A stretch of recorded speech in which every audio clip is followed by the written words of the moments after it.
Hello guys, welcome to my YouTube channel and welcome to another simple tutorial video on this channel. And today I'm going to show you how you can fix your Windows license will expire soon. So there is an easy way you can fix this problem. So let's start the fixing. So first of all, go to your service search option here and now type service. This is the option. Double click it here.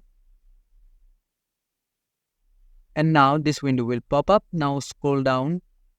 You have to scroll down a long way until you find the W word, W alphabet I mean, and you can see the option Windows License Manager Service. Now double click here to open it. And now, first of all, click the stop option here.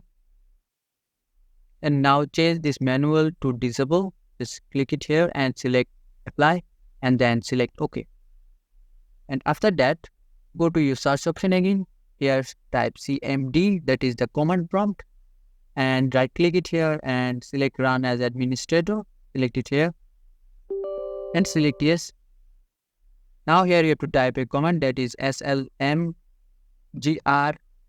space -rearm,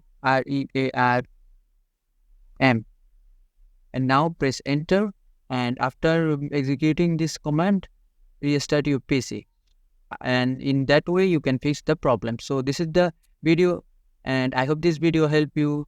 If this video helps you, please consider subscribing to my channel and I will see you guys in the next video.